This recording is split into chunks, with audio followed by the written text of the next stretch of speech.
This is just a quick blog post today to talk about one of the lesser reported welfare reforms that's come in as of the 1st of April. There's been some things that have been in the media, like the spare bedroom tax, changes to DLA and council tax benefit. But one of the things that seems to have slipped through the media net is the abolition of the social fund. The social fund was there as a safety net beneath the safety net. It was there as something that offered loans or grants to people on low incomes so they could buy essential things like food, pay rent or deposits, buy furniture or repair things that go wrong like dishwashers and cookers. People were either given grants or they could be given a loan and it would be paid out of their benefit over a number of months or years. The government has replaced this social fund by saying that they're going to give out food vouchers. However, there's a problem with food vouchers. This is a system already used to give benefits to refugees.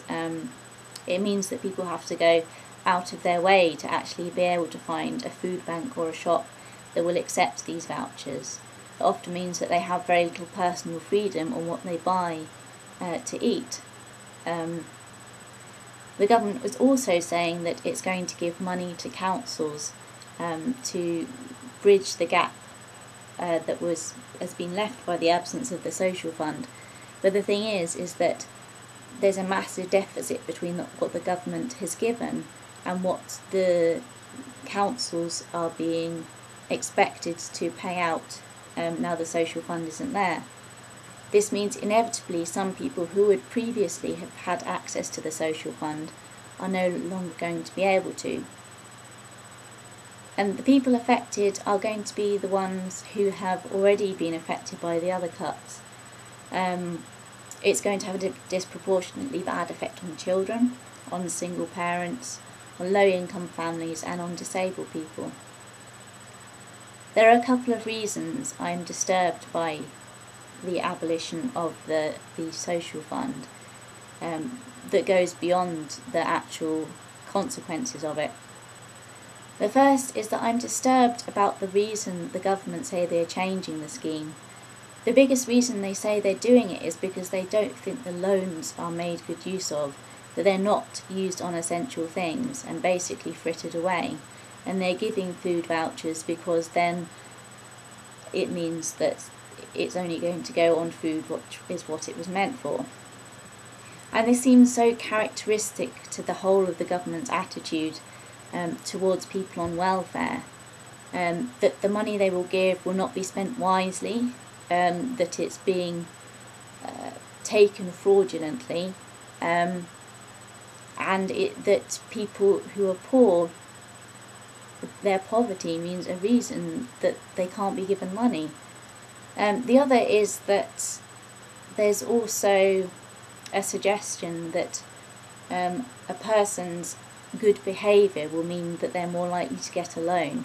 If they behave in a way that is deemed bad, then they're not going to get loans.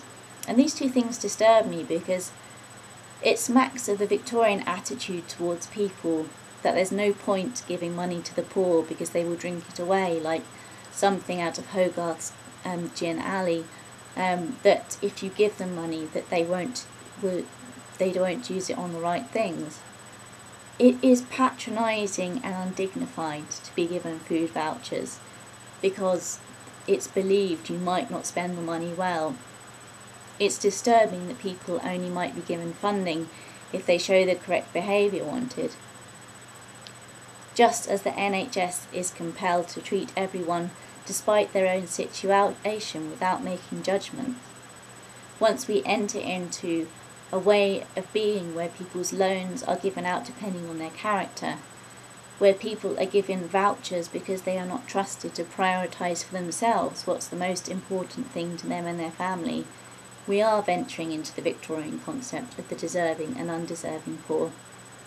We are denigrating those on low incomes by not allowing them to the respect of being allowed to control their own money and to choose what is best for them. The reason that these changes are being made is because of the government's assertion that there are too many people abusing the system. The Daily Mail headline about Mike Philpott, which was vile product of the welfare system, I think, is giving an illusion that most people who are receiving money, whether through the social fund or through benefits, are not using it well or are not deserving of it. But for every Mike Philpott, there's 99 people whose only fault is being poor through no fault of their own. There's also one last thing about this scrapping of the social fund. There is one group of people who's going to really benefit from that, and that is loan sharks. They are going to have a field day with people who are unable to get credit because of their lack of money and their financial situation. So, all is not lost. The good news is the loan sharks are going to be doing very well out of this. That's the end of my blog. I've written and recorded some others on my YouTube channel about welfare reforms, so please have a look at those if you enjoyed this. Thank you.